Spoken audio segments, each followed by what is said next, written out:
Microsoft Excel, Chapter 2, Blue Box 16.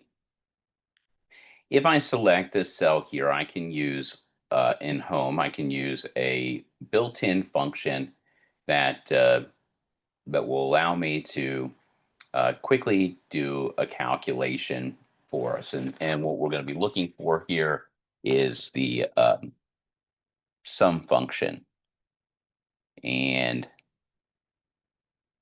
you'll notice that it's buried under in the editing group. Okay, there is a auto sum function. So what the auto sum function is going to do when I've selected B14, it's going to look at the cells above, recognize there's numbers, and it's going to take the contiguous cells that all have numbers. So it's really just going to add those three numbers above. And I can go ahead and hit enter. That was actually kind of inefficient because I'm going to want to do the exact same calculations here. So if I drag and highlight that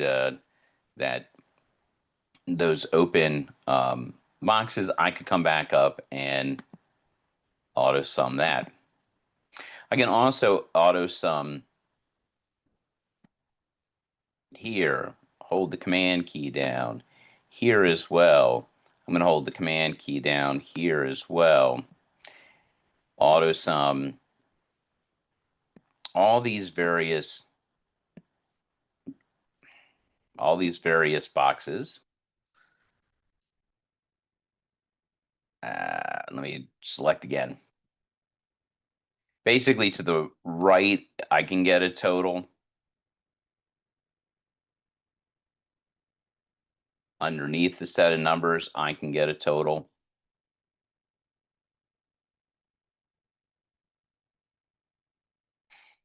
And all I have to do is select those open spots and go to editing and the auto sum. Sometimes that auto sum is actually visible directly on the home tab. Notice it puts those values in for me. I'm going to go ahead and highlight the contents of B through J so I can, once I've selected those columns, I can double click in between any two of the columns and we get the auto fit. The issue that we have though is if I come down here, what I really want to do is I want to add together the subtotals. So if I hit the sum button in this particular case, you'll notice it only grabbed the previous sum. If I hold the command key down though, I can tell it, but I also want this one, this subtotal, and this subtotal. I don't do the whole column because there is the risk of double counting.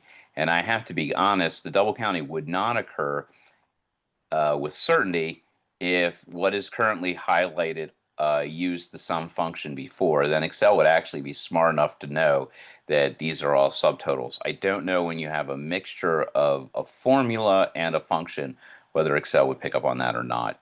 We'll see an example of that in subsequent assignments. So if I go ahead and do that and I hit enter, you'll notice I get the total I want, and I want that same kind of total as I move along. I use the autofill handle, drag that out along the way, and I can get my grand totals.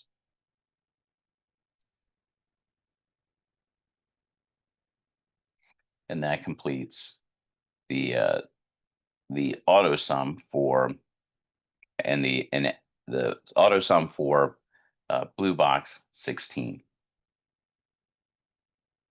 Again, one of the things you want to do is make sure that your numbers and mine add up correctly and are displayed in a similar fashion. We've moved along and now we're 16 boxes in. You want to make sure that you've not made mistakes along the way. And if you have, you've been correcting them along the way.